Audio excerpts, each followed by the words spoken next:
നമ്മൾ ഈ യുദ്ധ ചരിത്രത്തിൽ, ഈ 4 മാസത്തെ ചെറിയ യുദ്ധ ചരിത്രത്തിൽ കാണാത്ത വിധത്തിലുള്ള അതിതീവ്രമായ ആക്രമണങ്ങളിലേക്ക് ഇറാൻ ചുവട് മാറ്റുകയാണ്. ഗൾഫ് മേഖലയിൽ ഒരു വലിയ പ്രതിസന്ധി വരുന്നുണ്ട്.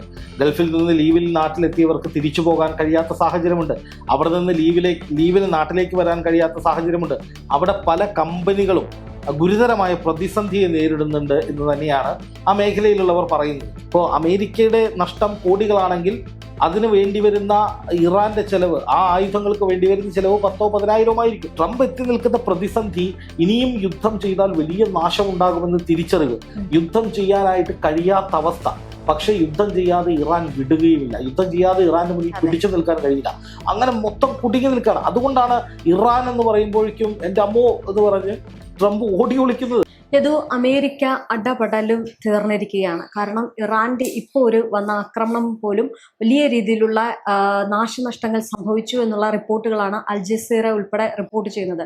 കഴിഞ്ഞ ഈ ഒരു സമയത്തിനുള്ളിൽ നടന്ന ആക്രമണത്തിൽ അങ്ങനെ ആകെ മൊത്തത്തിൽ യുദ്ധത്തിൽ ട്രംപ് മൊത്തത്തിൽ തകർന്ന തരിപ്പണമാവുക. ട്രംപ് ഭയന്നിരിക്കുകയാണ്. ഇപ്പോൾ ഇന്ന് വന്ന ഏറ്റവും പുതിയ വാർത്തകൾ പ്രകാരം മാധ്യമപ്രവർത്തകരുടെ ചോദ്യങ്ങളിൽ നിന്നൊക്കെ ഒഴിഞ്ഞു മാറുന്ന ട്രംപിനെ, അല്ലെങ്കിൽ അവരോട് പറയുന്ന മറുപടികളിലൊന്നും ഒരു വ്യക്തതയുമില്ലാത്ത ട്രംപിനെയാണ് കാണുന്നത്. ഇറാനെ കുറിച്ച് എന്തെങ്കിലും ചോദിച്ചാൽ എത്രയും പെട്ടെന്ന് അത് അവസാനിപ്പിച്ച് അവിടെ നിന്ന് മാറുക എന്നുള്ള നിലയിലേക്ക് ട്രംപ് എത്തിച്ചേർന്നിരിക്കുന്നു. അതായത് ട്രംപിന്റെ സകല ധൈര്യവും ഇല്ലാതായി. ഇറാനിൽ കയറി ആക്രമിക്കുകയും ഇത്രയും നാൾ പലസ്തീനിലെ യുദ്ധത്തിനടക്കം നേതൃത്വം കൊടുക്കുകയും ചെയ്തതിൻ്റെ ഒക്കെ ഭവിഷ്യത്ത് ഇപ്പോൾ അമേരിക്ക അനുഭവിച്ചു കൊണ്ടിരിക്കുന്നു എന്നുള്ളതാണ് ഏറ്റവും പ്രധാനപ്പെട്ട വസ്തുത. ഇപ്പൊ ഇറാനെ സംബന്ധിച്ച് ഇറാൻ മുന്നും പിന്നും നോക്കാതെ തലങ്ങും വിലങ്ങും അടിക്കുകയാണ്. ഇന്ന് രാത്രിയിലും നാളെ പുലർച്ചെയും ഒക്കെ ആയിട്ട് വീണ്ടും ഗൾഫ് രാജ്യങ്ങളുടെ മേൽ ആക്രമണം നടക്കും എഴുതി വെച്ചു.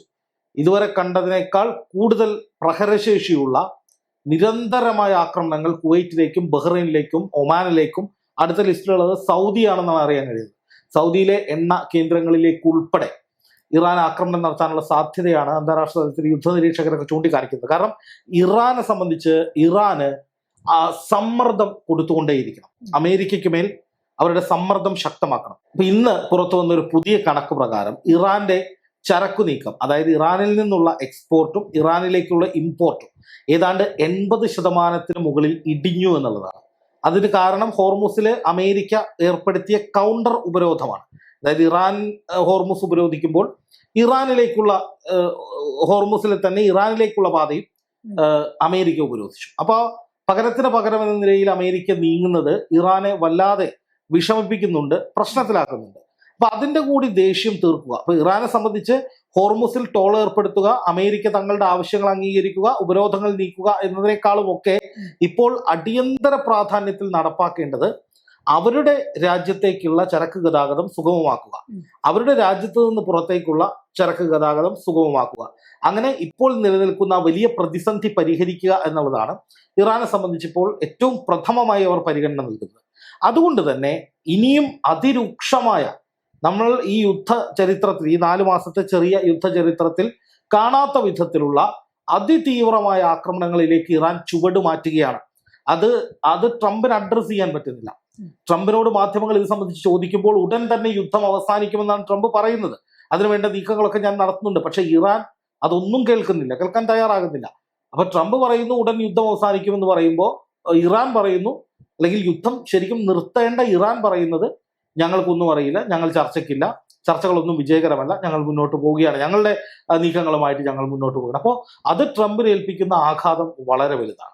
ഇപ്പം ഈ പറയുന്നത് പോലെ തന്നെ യുദ്ധം ഗുരുതരാവസ്ഥയിലാണ് എന്നെങ്കിൽ നമുക്ക് വിശേഷിപ്പിക്കാം. കാരണം ഗൾഫ് മേഖലയെ സംബന്ധിച്ചിടത്തോളം നമ്മൾ കഴിഞ്ഞ ദിവസങ്ങളിൽ നമ്മുടെ ജേർണലിസ്റ്റിൽ പബ്ലിഷ് ചെയ്ത വീഡിയോയിൽ നമ്മൾ പറഞ്ഞിട്ടുണ്ടായിരുന്നു കൃത്യമായിട്ട് ഇത് പ്രവാസികളെ സംബന്ധിച്ചിടത്തോളം വലിയ പ്രതിസന്ധി ആയിരിക്കും, അല്ലെങ്കിൽ അവർക്ക് വലിയ രീതിയിലുള്ള ഒരു ആശങ്കാജനകമായിട്ടുള്ള കാര്യങ്ങളായിരിക്കും ഇനി സംഭവിക്കാൻ പോകുന്നത്. ഇറാൻ വെറുതെ ഇരിക്കില്ല, ഇറാന്റെ അടുത്ത നീക്കം നടക്കുമെന്ന് നമ്മൾ കഴിഞ്ഞ ദിവസങ്ങളിൽ വാർത്തയിട്ട്. ഇപ്പോഴും ആ ഒരു പ്രശ്നം എന്ന് പറഞ്ഞു കഴിഞ്ഞാൽ കുവൈറ്റുകളിൽ സർവീസ് നടത്താൻ കഴിയുന്നില്ല, പ്രവാസികൾ കുടുങ്ങിക്കിടക്കുന്നു. അതിനിടയിലാണ് ഇന്നും രാവിലെ ഈ പറയുന്ന ബഹറിലേക്കും കുവൈറ്റിലേക്കും ആക്രമണം തൊടുത്തുവിട്ടത്. അങ്ങനെയാണെങ്കിൽ ഇത് ഈ ഇപ്പൊ കേറിപ്പോയി അവിടെ ജോലി ചെയ്യുന്ന പ്രവാസികളടക്കം വലിയ കഷ്ടത്തിലാവത്തില്ലേ? ഇനി പോകാനുള്ളവർ എന്ത് ചെയ്യുമായിരിക്കും ഇനി? തീർച്ചയായിട്ടും നമ്മൾ കഴിഞ്ഞ ദിവസങ്ങളിലൊക്കെ പറഞ്ഞത് അതുപോലെ സംഭവിക്കുകയാണ്. അതായത് ഗൾഫ് മേഖലയിൽ ഒരു വലിയ പ്രതിസന്ധി വരുന്നുണ്ട്. ഗൾഫിൽ നിന്ന് ലീവിൽ നാട്ടിലെത്തിയവർക്ക് തിരിച്ചു പോകാൻ കഴിയാത്ത സാഹചര്യമുണ്ട്. അവിടെ നിന്ന് ലീവിന് നാട്ടിലേക്ക് വരാൻ കഴിയാത്ത സാഹചര്യമുണ്ട്. അവിടെ പല കമ്പനികളും ഗുരുതരമായ പ്രതിസന്ധിയെ നേരിടുന്നുണ്ട് എന്ന് തന്നെയാണ് ആ മേഖലയിലുള്ളവർ പറയുന്നത്. ഈ നിലയിലാണ് കാര്യങ്ങൾ മുന്നോട്ട് പോകുന്നതെങ്കിൽ ഇനിയും ആ പ്രതിസന്ധി രൂക്ഷമാകും. ഒരുപാട് പേർക്ക് തൊഴിൽ നഷ്ടപ്പെടും. ഇത് നമ്മൾ ഈ സംഭവങ്ങളൊക്കെ കണ്ടിട്ട് വലിയ സന്തോഷം കൊണ്ട് പറയുന്നതല്ല, പക്ഷെ ഇതാണ് യാഥാർത്ഥ്യം. അത് യാഥാർത്ഥ്യം അഡ്രസ് ചെയ്തേ പറ്റൂ. സൗദിയൊക്കെ നേരത്തെ തന്നെ പറഞ്ഞിട്ടുണ്ട് ഈ യുദ്ധത്തിൽ ഞങ്ങൾ ഇല്ല എന്ന് അമേരിക്കയുടെ പലതവണ പറഞ്ഞിട്ടുണ്ട് ഈ ഗൾഫ് മേഖല. കാരണം ഇതിനു മുമ്പ് അവർക്കുണ്ടായ ഒരു അനുഭവം എന്ന് പറയുന്നത് ഇറാന്റെ ആക്രമണത്തിൽ അവരുടെ സാമ്പത്തിക ശേഷി വലിയ തോതിൽ തന്നെ കുറഞ്ഞിട്ടുണ്ടായിരുന്നു. ഇപ്പം ഈ പ്രവാസികളെയും ഇത് ബാധിക്കുന്നുണ്ട്. അതിനപ്പുറത്തേക്ക് സ്വന്തം രാജ്യങ്ങളിലെ സാമ്പത്തികം വലിയ രീതിയിൽ തന്നെ അവർക്ക് ദോഷകരമായിട്ട് മാറുകയാണ്. ഇപ്പൊ ഈ ഹോർമുസ് അടച്ചിട്ടിരിക്കുന്നതും വലിയൊരു പ്രശ്നമായിട്ട് മാറുമ്പോഴാണ് ഈ ഇറാന്റെ പ്രത്യാക്രമണം എന്ന് പറയുന്നത് വീണ്ടും കൂടിക്കൊണ്ടിരിക്കുന്നത്. അങ്ങനെയാണെങ്കിൽ അടുത്ത ഈ ഗൾഫ് രാജ്യങ്ങളെല്ലാം കൂടി ഒന്ന് ചേർന്നിട്ട് അമേരിക്കയെ വലിയ രീതിയിലുള്ള ഒരു പ്രതിരോധത്തിലാക്കിയിട്ട് അങ്ങനെ എന്തെങ്കിലും ഒരു നീക്കം നടക്കില്ലേ? അല്ല, അതാണ് ഞാൻ പറയുന്നത്. ട്രംപ് ഭയന്ന് വിറച്ചിരിക്കുകയാണെന്ന്. അതായത് ട്രംപിനെ സംബന്ധിച്ച് 3 പ്രശ്നങ്ങളാണ്. ഒന്ന്, അയാളുടെ നാട്ടിൽ തന്നെ നിൽക്കാൻ പറ്റാത്ത അവസ്ഥയാണ്. ഇപ്പൊ നമ്മൾ കഴിഞ്ഞ ദിവസം കണ്ടതാണ് അവരുടെ പ്രതിനിധി സഭയിൽ ട്രംപിന്റെ അധികാരങ്ങൾ ചുരുക്കുന്ന വിധത്തിൽ ഇറാൻ യുദ്ധവുമായി മുന്നോട്ട് പോകണമെങ്കിൽ കോൺഗ്രസിന് അധികാരം വേണം, കോൺഗ്രസിന് അനുമതി വേണം എന്ന് പറഞ്ഞിട്ടുള്ള അവരുടെ ഏറ്റവും പ്രധാനപ്പെട്ട ഒരു ബില്ല് പാസ്സായിട്ടുണ്ട്. പ്രമേയം പാസ്സായി ആദ്യഘട്ടത്തിൽ. ഇനി അത് സെനറ്റ് കൂടി പാസ്സായി കഴിഞ്ഞാൽ ട്രംപിന്റെ അധികാരങ്ങൾ പരിമിതപ്പെടും. അങ്ങനെ വരുമ്പോൾ ട്രംപിന് US കോൺഗ്രസ് അനുമതി നൽകിയില്ലെങ്കിൽ യുദ്ധവുമായി മുന്നോട്ട് പോകാൻ കഴിയില്ല. സൈനികരെ മുഴുവൻ പിന്തിരിപ്പിക്കേണ്ടി വരും. അത് അടുത്ത് നിൽക്കുകയാണ്. അതെ, ഇപ്പൊ തന്നെ സൈനികരെ പിൻവലിക്കുന്ന ഒരു സാഹചര്യം ഉണ്ടാകുന്നുണ്ട്. അതായത് ഇനി ഗൾഫ് മേഖലകളിൽ നിൽക്കുന്ന അത്ര നല്ലതല്ല എന്ന് ചിന്തിച്ചിട്ട് കൊണ്ടായിരിക്കാം പെന്റഗൺ ഇപ്പം അവരുടെ സൈനികരെ അവിടുന്ന് മാറ്റി. അത് മാത്രമല്ല, ഇന്ന് നമ്മൾ ഈ രാവിലെ ഈ ഒരു വാർത്ത റിപ്പോർട്ട് ചെയ്യുന്ന സമയത്ത് ഒരു വളരെ നിർണായകമായിട്ടുള്ള ഒരു കാര്യം ഉണ്ടായിരുന്നു. അതായത് ഈ ഇറാന്റെ ആക്രമണം നടക്കുന്നുണ്ട് എന്ന് അമേരിക്കയ്ക്ക് മുൻകൂട്ടി അറിയാമായിരുന്നു. പക്ഷെ അമേരിക്ക അവിടെ ആ ഒരു പ്രതിരോധം അല്ലെങ്കിൽ അതിനെ പ്രതിരോധിക്കാതെ പകരം അവര് മറ്റുള്ള സ്ഥലങ്ങളിലേക്ക് ഒളിച്ചോടിപ്പോയി അവരുടെ സൈനികരെ ഒരു ബങ്കറിനുള്ളിൽ അല്ലെങ്കിൽ ഒരു സുരക്ഷിത താവളത്തിലേക്ക് മാറ്റുന്ന രീതിയാണ് സ്വീകരിച്ചിരിക്കുന്നത്. അപ്പം ഇതിനർത്ഥം എന്ന് പറയുന്നത് ഇനി ഇറാന്റെ യുദ്ധത്തെ ഒട്ടും തന്നെ അവർക്ക് പ്രതിരോധിക്കാൻ കഴിയില്ല, യാതൊരു തരത്തിലും കഴിയുന്നില്ല. അതായത് ട്രംപ് കഴിഞ്ഞ ദിവസം ഇറാന് നൽകിയ ഒരു മുന്നറിയിപ്പ് എന്ന് പറയുന്നത് ഇനി ഞങ്ങളുടെ സൈന്യത്തിന് എന്തെങ്കിലും സംഭവിച്ചാൽ ഇറാൻ ബാക്കിയുണ്ടാകില്ല. അപ്പൊ അതിന്റെ അർത്ഥം ട്രംപ് നല്ലപോലെ ഭയക്കുന്നുണ്ട്. തങ്ങളുടെ സൈന്യത്തിന് നേരെ ആക്രമണങ്ങൾ ഉണ്ടാകുന്നു, സൈനികർക്ക് വലിയ തോതിൽ പ്രശ്നങ്ങൾ ഉണ്ടാകുന്നു, സൈനിക കേന്ദ്രങ്ങൾ തകർക്കപ്പെടുന്നു. അതൊക്കെ വലിയ ഡാമേജ് ആണ്. കോടാനുകോടി ചെലവഴിച്ച് വർഷങ്ങളുടെ ശ്രമഫലമായിട്ടാണ് അമേരിക്ക ഈ ഗൾഫ് മേഖലയിൽ ഇത്രയും വലിയ സൈനിക സന്നാഹങ്ങൾ ഉണ്ടാക്കിയെടുത്തിട്ടുള്ളത്. അപ്പൊ ഈ സൈനിക സന്നാഹങ്ങൾ ഒറ്റയടിക്ക് തകർക്കുന്ന ഇറാന്റെ സിമ്പിൾ മെത്തേഡുകൾ അവര് അവരുടേതായ രീതിയിൽ ഉൽപ്പാദിപ്പിച്ചെടുത്ത ചെറിയ തുകയ്ക്ക്, ഇപ്പോൾ അമേരിക്കയുടെ നഷ്ടം കോടികളാണെങ്കിൽ അതിന് വേണ്ടി വരുന്ന ഇറാന്റെ ചെലവ്, ആ ആയുധങ്ങൾക്ക് വേണ്ടി വരുന്ന ചെലവ് 10,000-10,000 ആയിരിക്കും. അത്ര അന്തരമുണ്ട്. അപ്പൊ വളരെ സിമ്പിൾ ആയിട്ടുള്ള ആയുധങ്ങൾ ഉപയോഗിച്ച് അമേരിക്കയെ ഈ വിധത്തിൽ തകർക്കാൻ കഴിയും എന്ന് ഇറാൻ തെളിയിക്കുമ്പോൾ ലോകത്തിന് മുന്നിൽ ആ രാജ്യം നാണം കെടുകയാണ്. അവരുടെ പ്രൗഢി ഇല്ലാതാവുകയാണ്, അവരുടെ ഗർവ് ഇല്ലാതാവുകയാണ്. അത് പല പല തലങ്ങളിൽ അമേരിക്കയെ ബാധിക്കും. ഇപ്പൊ ട്രംപ് എത്തി നിൽക്കുന്ന പ്രതിസന്ധി, ഇനിയും യുദ്ധം ചെയ്താൽ വലിയ നാശമുണ്ടാകുമെന്ന് തിരിച്ചറിവ്, യുദ്ധം ചെയ്യാനായിട്ട് കഴിയാത്ത അവസ്ഥ. പക്ഷെ യുദ്ധം ചെയ്യാതെ ഇറാൻ വിടുകയുമില്ല, യുദ്ധം ചെയ്യാതെ ഇറാന്റെ മുന്നിൽ പിടിച്ചു നിൽക്കാൻ കഴിയില്ല. അങ്ങനെ മൊത്തം കുടുങ്ങി നിൽക്കുകയാണ്. അതുകൊണ്ടാണ് ഇറാൻ എന്ന് പറയുമ്പോഴേക്കും എൻ്റെ അമ്മോ എന്ന് പറഞ്ഞ് ട്രംപ് ഓടി ഒളിക്കുന്നത്. ഇവിടെ ഒരു രസകരമായിട്ട് അല്ല, ഈ ഒരു യുദ്ധത്തില് ചെറിയ രസകരം എന്ന് തോന്നിയത് വേറൊന്നുമല്ല, അത് ഒരുപാട് പേർക്ക് ദോഷകരമായിട്ട് മാറുന്നുണ്ടെങ്കിലും മറ്റു കാര്യം ഒരു ശ്രദ്ധിക്കേണ്ടത്, ഈ കുവൈറ്റിനെയും അതുപോലെ തന്നെ ഗൾഫ് മേഖലയും ഞങ്ങൾ സംരക്ഷിക്കാം എന്ന് പറഞ്ഞാണല്ലോ ട്രംപ് പറഞ്ഞത്.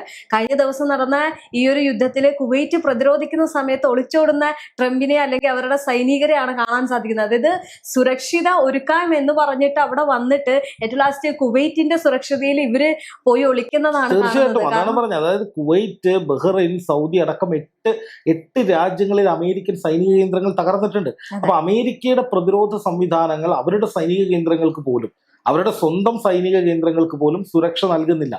പിന്നെ എങ്ങനെയാണ് മറ്റ് സൈനിക കേന്ദ്രങ്ങൾക്ക്, മറ്റ് രാജ്യങ്ങൾക്ക് പിന്തുണ കൊടുക്കുക അല്ലെങ്കിൽ സംരക്ഷണം കൊടുക്കുക എന്നുള്ളതാണ് ഇതിൽ ഉയരുന്ന ഏറ്റവും പ്രധാനപ്പെട്ട ചോദ്യം. ഇനി മറ്റൊരു കാര്യമെന്ന് പറയുന്നത് ട്രംപിനെ സംബന്ധിച്ച് ഇപ്പോൾ കിട്ടിയിരിക്കുന്ന തിരിച്ചടി, പടക്കപ്പലുകൾ മുഴുവൻ പിൻവലിക്കേണ്ടി വന്നിരിക്കുന്നു. ഒമാൻ ഉൾക്കടലിലൂടെ ഇറാനെ ആക്രമിക്കാൻ പോയ സകല പടക്കപ്പലുകളും പിന്നോട്ട് വലിച്ചു. കാരണം ഇറാന്റെ വലിയ ആക്രമണമാണ്. പിന്നെ രണ്ടാമതായി ഈ അമേരിക്കൻ സൈനിക കേന്ദ്രങ്ങളിൽ, ഗൾഫ് മേഖലയിലെ അമേരിക്കൻ സൈനിക കേന്ദ്രങ്ങളിലുള്ള മനുഷ്യരെ, അതായത് സൈനികരെ, അനുബന്ധ ഉദ്യോഗസ്ഥരെയൊക്കെ പതിയെ അമേരിക്ക പിൻവലിക്കുകയാണ്, അല്ലെങ്കിൽ തിരികെ സ്വന്തം രാജ്യത്തേക്ക് വരാൻ വേണ്ടി പറയണം. അതിനുള്ള കാരണം എന്ന് പറഞ്ഞാൽ ഇറാൻ, ഞാൻ ആദ്യം പറഞ്ഞത് തന്നെ, ഇറാൻ ഇനി അടങ്ങിയിരിക്കില്ല. ശക്തമായ, കാരണം ഇറാനെ സംബന്ധിച്ച് അവരുടെ നാട്ടിലേക്കുള്ള, അവരുടെ രാജ്യത്തേക്ക് വരേണ്ട അവശ്യ വസ്തുക്കൾ എത്തുന്നില്ല. അവരുടെ രാജ്യത്തിന്റെ പ്രധാനപ്പെട്ട വരുമാന മാർഗങ്ങളായിരുന്ന എക്സ്പോർട്ടിംഗ് പൂർണ്ണമായും നടക്കുന്നില്ല. അപ്പോൾ ഹോർമൂസ് ഇറാൻ അടച്ചപ്പോൾ ലോകരാജ്യങ്ങൾക്കുണ്ടായ, അല്ലെങ്കിൽ അറബ് രാജ്യങ്ങൾക്കുണ്ടായതുപോലുള്ള ഒരു പ്രതിസന്ധി അമേരിക്ക ഹോർമൂസിൽ ഇറാനിലേക്കുള്ള കപ്പലുകൾ തടയാൻ തുടങ്ങിയതോടെ ഇറാനും ഉണ്ടായിട്ടുണ്ട്. അപ്പൊ അതുകൊണ്ട് ഇറാനെ സംബന്ധിച്ച് ഇതൊരു ജീവൻ മരണ പോരാട്ടമാണ്. ഇപ്പോൾ വിജയിച്ചില്ലെങ്കിൽ, ഇപ്പോൾ തങ്ങളുടെ കാര്യങ്ങൾ നേടിയെടുക്കാൻ കഴിഞ്ഞില്ലെങ്കിൽ പിന്നീട് ഒരിക്കലും അതിന് കഴിയാത്ത അവസ്ഥ വരും എന്ന ഭയം ഇറാന് ഉണ്ട്, അല്ലെങ്കിൽ ആശങ്ക ഇറാനുണ്ട്. അതുകൊണ്ട് തന്നെ ഇപ്പോൾ ചെയ്താൽ നടക്കും, ഇപ്പോൾ ചെയ്താൽ അത് സംഭവിക്കും. ഇറാന് തങ്ങളുടെ അവകാശങ്ങൾ നേടിയെടുക്കാൻ കഴിയും. ഒരു കരാറിൽ എത്തുകയാണെങ്കിൽ തന്നെ ആ കരാറിൽ തങ്ങളുടെ ആവശ്യങ്ങൾ മുഴുവൻ ഉൾക്കൊള്ളുമെന്ന് ഉറപ്പുവരുത്താൻ കഴിയും.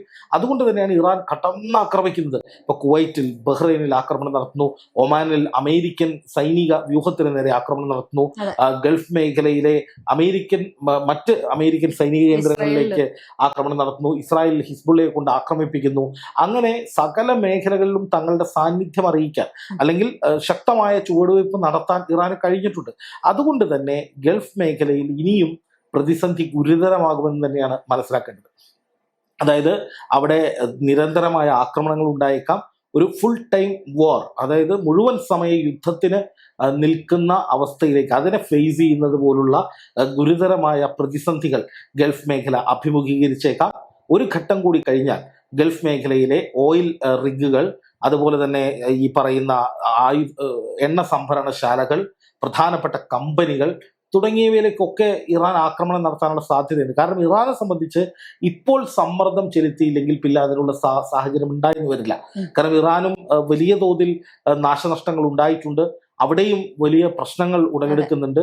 അപ്പൊ അതുകൊണ്ട് തന്നെ എത്രയും വേഗം ഈ കരാർ, ഒരു കരാറോ അല്ലെങ്കിൽ ഈ യുദ്ധം അവസാനിക്കുന്ന സാഹചര്യമോ ഉണ്ടാകേണ്ടത് ഇറാന്റെ കൂടി ആവശ്യമാണ്. പക്ഷെ ഇറാൻ ലക്ഷ്യമിടുന്നത് തങ്ങളുടെ ആവശ്യങ്ങൾക്ക് പരിഗണന കിട്ടുക, തങ്ങൾ പറയുന്ന കാര്യങ്ങൾ അംഗീകരിപ്പിക്കുക, ട്രംപ് പറയുന്നതിന് തലവെച്ച് കൊടുക്കാതിരിക്കുക, തങ്ങളുടെ ആത്മാഭിമാനവും പരമാധികാരവും പണയപ്പെടുത്താതെ ഒരു കൃത്യമായ കരാർ ഉണ്ടാവുക. ഇതാണ് ഇറാൻ ലക്ഷ്യമിടുന്നത്. അതിലേക്കുള്ള ദൂരം കുറഞ്ഞു വരികയാണ് വളരെ വേഗത്തിൽ തന്നെ. ഇതിൽ GCC രാജ്യങ്ങൾ എടുക്കാൻ പോകുന്ന നിലപാടാണ് ഇതിൽ ഏറ്റവും നിർണായകമാകാൻ പോകുന്നത്. കാരണം ഇറാൻ ഇനി ആക്രമണം കടുപ്പിച്ചാൽ GCC രാജ്യങ്ങളെ സംബന്ധിച്ച്, ഗൾഫ് രാജ്യങ്ങളെ സംബന്ധിച്ച് അത് കയ്യും കെട്ടി നോക്കി നിൽക്കാൻ കഴിയില്ല. ഒരു യുദ്ധത്തിലേക്ക് എന്തായാലും അവർ പോകില്ല. അതായത് ഗൾഫ് രാജ്യങ്ങൾ ഒന്നിച്ച് അവരുടെ സൈന്യത്തെ ഇറക്കി ഇറാനെ ആക്രമിച്ച് തകർക്കാം എന്നുള്ള ഒരു മണ്ടത്തരം ഒരിക്കലും ഗൾഫ് രാജ്യങ്ങൾ ചെയ്യില്ല. കാരണം ഇറാനെ അവസാനിപ്പിക്കണമെങ്കിൽ ഇറാന്റെ സൈനിക ശേഷി പൂർണ്ണമായി, ഏതാണ്ട് 9 ലക്ഷത്തോളം സൈനികരുണ്ട്. അത് IRGC-യും ഇറാന്റെ ഔദ്യോഗിക സേനാ വിഭാഗവും അടക്കം ഏതാണ്ട് 9 ലക്ഷത്തോളം കരസൈനികരുള്ള ഒരു രാജ്യമാണ്. വിപുലമായ സംവിധാനങ്ങളുള്ള രാജ്യമാണ് ഇറാൻ. അതുപോലെ ബാലിസ്റ്റിക് മിസൈലുകളും ഡ്രോണുകളും ഒക്കെയുണ്ട്.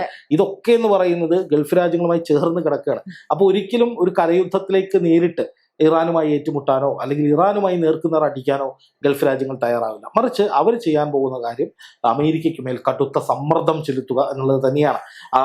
അങ്ങനെ ചെയ്തില്ലെങ്കിൽ അത് ഗൾഫ് രാജ്യങ്ങളുടെ നിലനിൽപ്പിനെ തന്നെ ബാധിക്കും എന്ന് അമേരിക്കയെ ബോധ്യപ്പെടുത്തുക, ട്രംപിനെ ബോധ്യപ്പെടുത്തുക എന്നുള്ളതാണ്. പക്ഷെ അതേസമയം അങ്ങനെ ഗൾഫ് രാജ്യങ്ങൾ ഒറ്റക്കെട്ടായി സമ്മർദ്ദം ചെലുത്തുമ്പോൾ ട്രംപ് അതിനോട് എങ്ങനെ ഇടപെടും, എന്ത് നിലപാട് സ്വീകരിക്കും എന്നുള്ളത് വളരെ പ്രധാനപ്പെട്ട ഒരു കാര്യമാണ്. ഇപ്പൊ തന്നെ ഗൾഫിന്റെ നാശമാണ് ട്രംപിന്റെ ലക്ഷ്യം എന്ന തരത്തിൽ വലിയ ചർച്ചകൾ നടക്കുന്നുണ്ട്.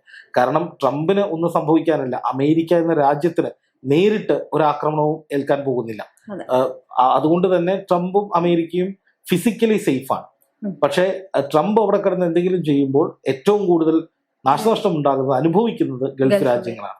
അപ്പോൾ അങ്ങനെ ട്രംപ് ഗൾഫിനെ നശിപ്പിക്കാൻ വേണ്ടി, അല്ലെങ്കിൽ ഗൾഫിന്റെ നാശം കാണാൻ വേണ്ടി, ഗൾഫ് നശിക്കുമ്പോൾ അവിടെ ഒരു രക്ഷകന്റെ റോളിൽ പ്രത്യക്ഷപ്പെട്ട് വിലപേശാൻ വേണ്ടി ബോധപൂർവം സ്ഥിതിഗതികൾ രൂക്ഷമാക്കുകയാണോ, ഗുരുതരമാക്കുകയാണോ എന്നൊരു സംശയം, അല്ലെങ്കിൽ അത്തരത്തിലൊരു ചർച്ച കൂടി ഉയർന്നു വരുന്നുണ്ട്. ഇനി അങ്ങനെയാണ് സാഹചര്യമെങ്കിൽ ഗൾഫ് രാജ്യങ്ങൾ ഒറ്റക്കെട്ടായി കടുത്ത നടപടികളിലേക്ക് പോകേണ്ടി വരും. രക്ഷപ്പെടണമെങ്കിൽ, ഇതിൽ നിന്ന് രക്ഷ കിട്ടണമെങ്കിൽ ഗൾഫ് രാജ്യങ്ങൾ കടുത്ത നടപടികളിലേക്ക് പോകേണ്ടി വരും. അമേരിക്കയോട് അവരുടെ സൈനിക കേന്ദ്രങ്ങളിൽ നിന്ന് പിന്മാറാൻ, അല്ലെങ്കിൽ ആ സൈനിക കേന്ദ്രങ്ങൾ നിർജീവമാക്കാൻ, ഇപ്പോൾ ആ സൈനിക കേന്ദ്രങ്ങൾ ഉപയോഗിക്കരുത്, ഈ യുദ്ധത്തിന്റെ ഭാഗമായി ഇറാനെ ആക്രമിക്കാൻ ഈ സൈനിക കേന്ദ്രങ്ങൾ ഉപയോഗിക്കാൻ അനുവദിക്കില്ല എന്ന് തീർത്ത് പറയുന്ന ഒരു സാഹചര്യം ഉണ്ടായാൽ ഒരുപക്ഷെ ഗൾഫ് രാജ്യങ്ങൾക്ക് രക്ഷപ്പെടാം. അല്ലെങ്കിൽ രണ്ട് പ്രധാനപ്പെട്ട കാര്യങ്ങൾ: ഒന്ന്, ട്രംപിനെ സംബന്ധിച്ച് സൈന്യത്തെ മുഴുവൻ പിൻവലിക്കേണ്ടി വരും, യുദ്ധം അവസാനിപ്പിക്കേണ്ടി വരും. രണ്ട്, അങ്ങനെ ഉണ്ടായില്ലെങ്കിൽ ഗൾഫ് രാജ്യങ്ങൾ ശക്തമായിട്ട് ട്രംപിന് വാണിംഗ് കൊടുക്കും, ട്രംപിനെ കൊണ്ട് പിന്മാറ്റിക്കും, സൈനിക കേന്ദ്രങ്ങൾ അവിടെ നിന്ന് ഒഴിയേണ്ടി വരും. അല്ലാതെ ഈ യുദ്ധം അവസാനിക്കാനുള്ള ഒരു സാധ്യതയുമില്ല. യുദ്ധം അവസാനിക്കണമെങ്കിൽ സൈന്യത്തെ മുഴുവൻ പിൻവലിച്ച് ട്രംപ് നിരുപാധികം പിന്മാറാതെ രക്ഷയില്ല എന്ന് തന്നെ പറയാം.